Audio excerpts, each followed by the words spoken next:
It has been said that if there is ever to be such a thing as a true universal language, it will most likely be expressed in the realms of mathematics, geometry, energy patterns, and frequency. Could it be that this language, or at least the foundation of it, already exists here on Earth? Is it possible that over the course of thousands of years, we have been somehow guided in the process of creating this new form of communication?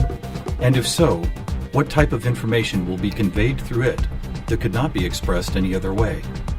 In the search for answers, we must be prepared to trek through both time and space, to open our eyes and minds wide enough to notice compelling coincidences, and to stand back far enough to see if the building blocks of some kind of mathematical, spatial, frequency-based language emerge. But before we begin our journey, we will pause here in the present day to notice some of the ways that we measure and tabulate the world around us. This is an important step, for how we count and measure things can be as revealing as why we count them. First, we will take a look at the way we measure time. For all practical purposes, the smallest unit is 1 second, and we all know it takes 60 seconds to make a minute, and then 60 of these minutes to make an hour. This hour, of course, is the unit by which we divide our days, and these days become months, years, decades, centuries, and so on. Speaking of 60, let's take a moment to notice that all geometry, whether it is 2 or 3 dimensional, is also derived from base 60 mathematics that provide the foundation for a 360-degree circle, which in turn provides us with all the angles and formulas for creating virtually every shape known to humankind. Now let's look at how many cultures from all over the world have chosen to count and group things. Right away, we see that we have been attracted to the number 12. 12 eggs in a dozen, 12 months in a year, 12 inches in a foot, 12 signs of the zodiac. Strangely, whether it's tallying disciples or mythical gods, the number 12 appears often in the telling of our greatest stories about ourselves. And what about distance? Your local town might be measured in meters or other units, but when we talk about measuring our planet, the standards we all use revert back to base 60 units of miles, minutes, or geometrical degrees. Are you noticing the pattern here? We seem to be encountering a lot of 12s and 60s. Are they related? And if so, how? To answer that piece of the puzzle, we must travel roughly 5,000 years back in time to visit the ancient Sumerian culture of Mesopotamia, for here is where our 1260-based math comes from. This counting system, which was invented by the same people who produced the world's first written language, involved counting the knuckles of the 4 long fingers on one hand and then multiplying them by all 5 digits on the other hand. If you do this, you will get a maximum number of 12 knuckles times 5 fingers, which of course totals 60. How these cosmic jumps in language and mathematics occurred so suddenly is open to debate. But it is interesting to note that the ancient Sumerians themselves wrote about being given this information by sky god visitors they called the Anunnaki. Who and what the Anunnaki were is a hotly contested subject, but one thing that cannot be denied is the fact that over 5,000 years ago, a mathematical system was born that incredibly still serves us today. So now that we have our various units of measurement, all based on the Sumerian 1260 counting system, let's jump forward to a few pivotal moments in history and see what other numbers, patterns, and synchronicities appear. In the 6th century BC, on the Greek island of Samos, the famed mathematician Pythagoras led a school of thought that married philosophy, mathematics, music, and of course geometry. And while Pythagoras did not discover advanced geometry, he did apply it in new ways, especially to music. For instance, he noticed that when a tauten string was plucked, it would create a tone. And when that string was divided in half, it would make the same tone, only twice as high in pitch. Pythagoras then came up with numerical ratios based on harmonic fifths, and this led to the creation of the musical scale found at the root of most modern music. It is important to note that according to Pythagoras, all musical notes were found by using mathematics, and as such were given number values according to their placement in a kind of master grid. For instance, by using fifths beginning from note number 1, he was eventually guided to note 27. And to find the same note twice as high in pitch, he simply kept doubling it to 54, 108, 216, 432, and so on up the scale. If you've ever heard of Pythagorean tuning, you know that the number 432 is quite important. To Pythagoras himself, it probably wouldn't have stood out more than any other in his numerical grid. But in our quest to find a universal language based on mathematics and frequency, this particular note represents a significant piece of coincidental evidence. You see, many ancient musical instruments, from Tibetan bowls to Native American flutes, happen to produce the same tone, a tone that vibrates at 432 cycles per second.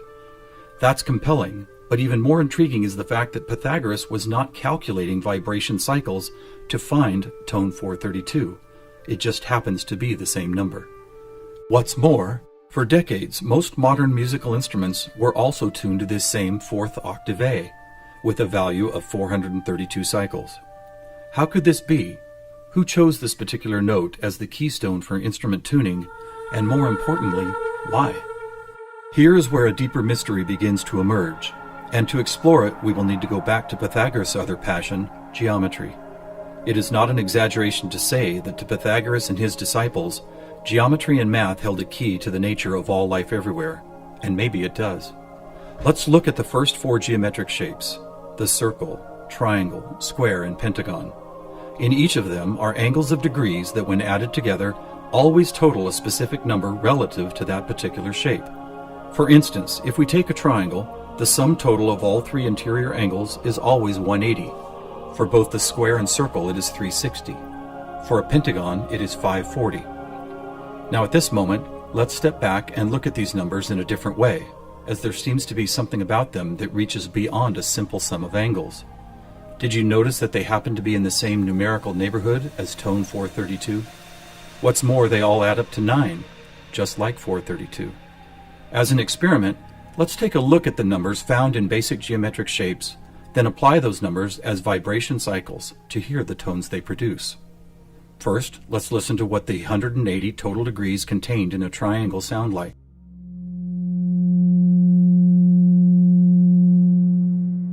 And here's a squares and circles 360 in cycles per second. A perfect octave up from the triangle. What about the pentagon at 540? That sounds like a harmonic fifth of the other two. That's interesting. What are these tones? They are F sharp and its perfect harmonic fifth of C sharp. Let's keep going. What does a hexagon 720 sound like? Another F sharp. Here's a seven-sided septagon, which totals 900.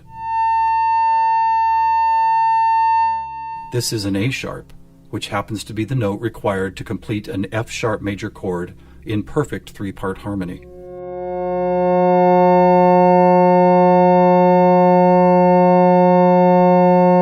And finally the octagon, where we get 1080, another C sharp. Suddenly, geometry is expressed by tones, and these tones just happen to create the most beautiful form of music, a perfect three-part major chord in the key of F sharp.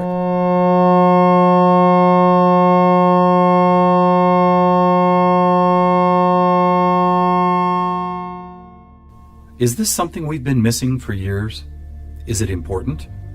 To the famous philosopher and mathematician Plato, the answer would have been a resounding yes, for it is Plato who advanced the study of two-dimensional geometry into three-dimensional geometry, and who began to recognize that nature, whether expressed as a tone, the petal design of a flower, or the spiraling design of a seashell, seemed to follow a 3D mathematical pattern.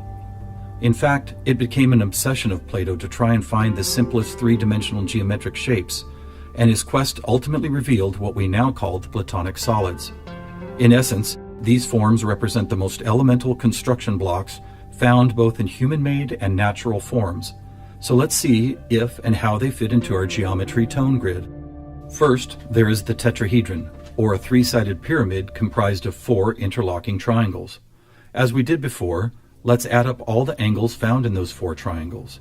The answer, 720, which we have already seen is the tone F sharp.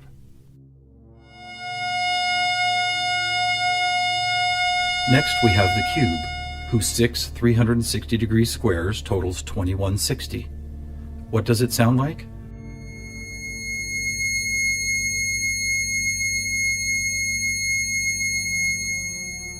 2160 is a high C sharp, and as you will see later, a very interesting number for other reasons as well.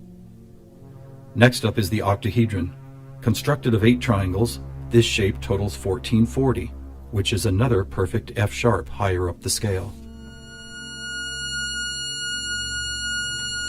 The icosahedron is made up of 20 triangles, so the total number of degrees is 3600. As a tone, 3600 vibration cycles create the A sharp needed to complete yet another F sharp major chord that sounds like this.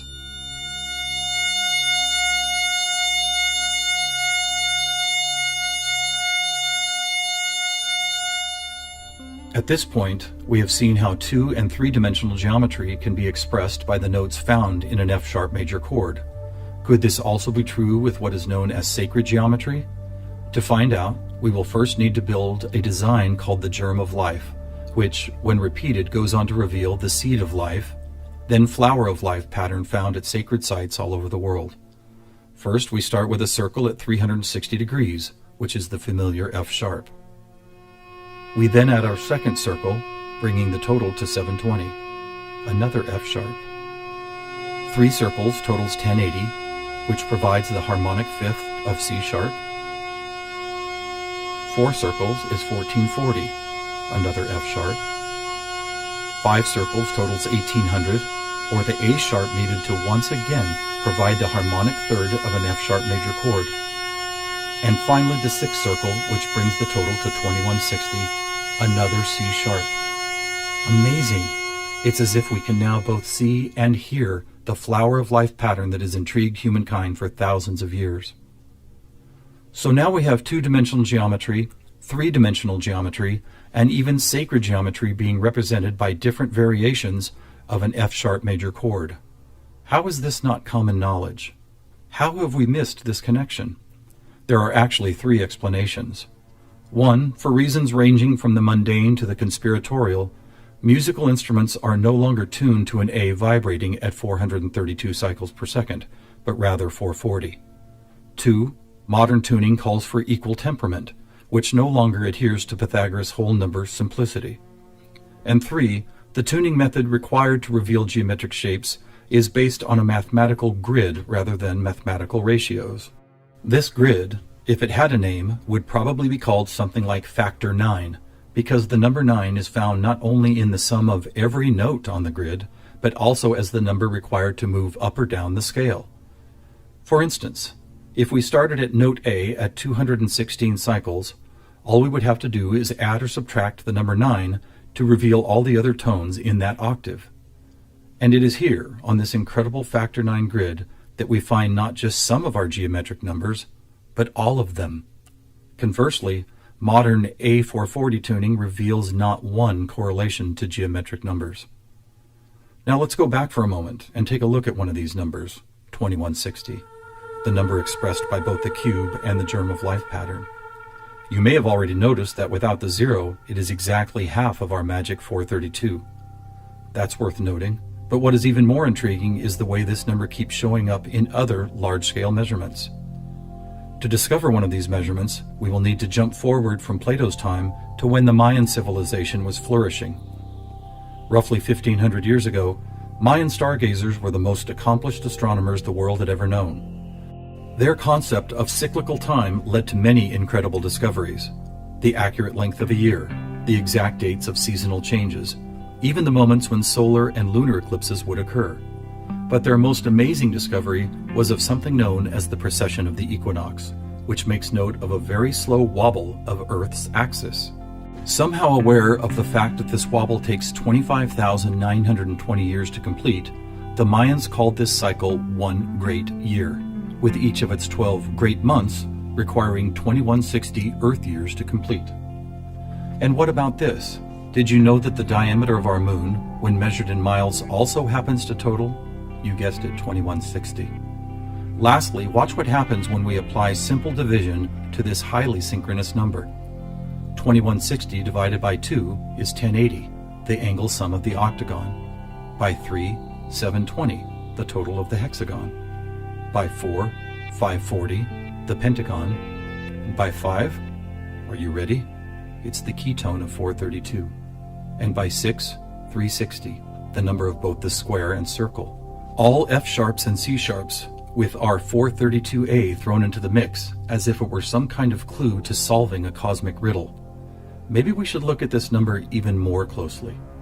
As we've stated, our closest celestial neighbor, the Moon, is 2160 miles across, and 216 is exactly half of 432. What about the other large object in our sky? Were you aware that our Sun is 864,000 miles across? Incredibly, where the Moon's base number sequence is half of 432, the Sun's number sequence is exactly twice 432. And do you know how many seconds there are in a day? 86,400, or 43,200 for the 12 hours of day, and 43,200 for the 12 hours of night. Or try this. Take the 360 degrees found in the circular shape of our Sun and Moon, and then multiply it by the 12 hours of either day or night. The answer, 4320. Or how about this? What is the only whole number that when squared comes to within 0.01% accuracy to measuring the speed of light? 432. What is going on here? We have all these different things: Earth cycles, time and celestial measurements, geometry, sonic frequency, yet they are all represented by the same numbers over and over again. To answer that, we must search for the factor common to all of them, and that common factor is the 5,000-year-old Sumerian 1260 counting system. It is what gave us the inches to a foot, the seconds to a minute, and the 360 degrees in geometry. It's almost as if the sky god visitors, who the Sumerians called the Anunnaki, provided humanity with a counting system that would lead to the discovery of these synchronicities. Could it be that the number 432 really is some kind of cosmic key that unlocks a language of higher understanding? And if so, have these sky visitors ever been back to make sure we don't miss the importance of the 432 matrix? One possible answer can be found in the story of a man named George Van Tassel, a respected aeronautical engineer who believed he was contacted by extraterrestrial beings in the early 1950s. During this encounter, Van Tassel said he was provided with a mathematical formula that could be used for everything from time travel to sound frequency healing, and which he used to build the world-famous Integratron near Joshua Tree, California. What is this formula? It is F equals 1 over T, or frequency equals one particular something divided by the number of time. Well, what if that one something was the biggest one on our planet, the one great year of 25,920 discovered by the Mayans? And what if the number for time was the most logical choice of 60? Suddenly, this mysterious equation is expressed as frequency equals 25,920 divided by 60. Are you ready for the answer? It's 432. Not only the frequency that instruments all of the world have been tuned to for thousands of years, but also the number that reveals the synchronistic nature of life on this planet. Noticing all these coincidences revealed by the 432 matrix and the Sumerian counting system, we must wonder if other ancient cultures were aware of them as well.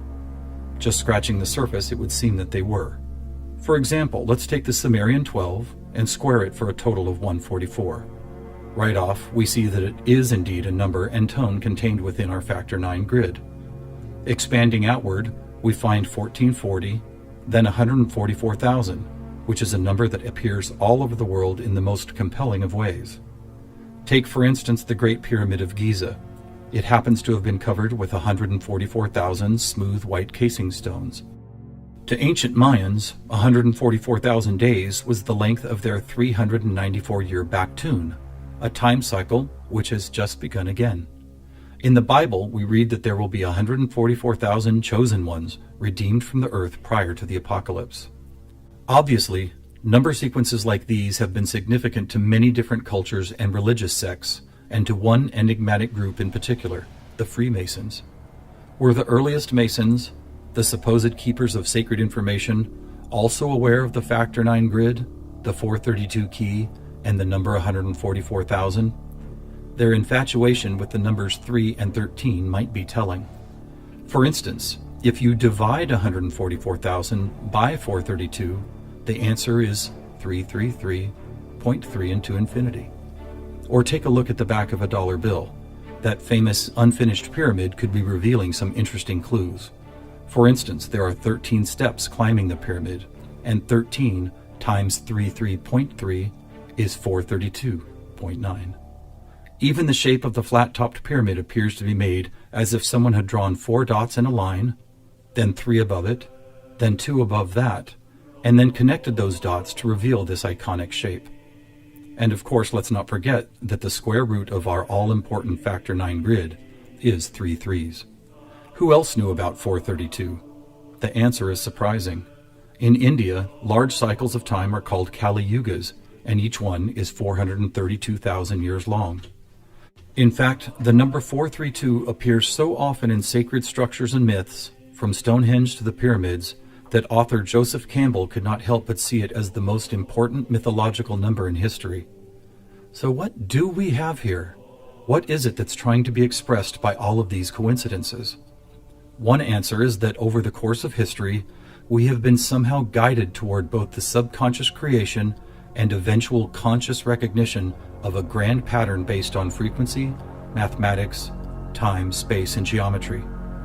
Quite possibly, these synchronistic numbers, shapes, and tones represent the building blocks of a language that we do not yet fully understand, but could turn out to be the most important language we will ever learn.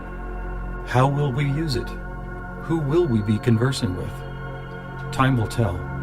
Thousands of years ago, from locations all over the globe, various prophets, shamans, and seers described an era when humanity would make some kind of cosmic leap into a next level of consciousness. Here, at the dawning of the age of Aquarius and the start of a new Mayan Baktun cycle, maybe it's happening.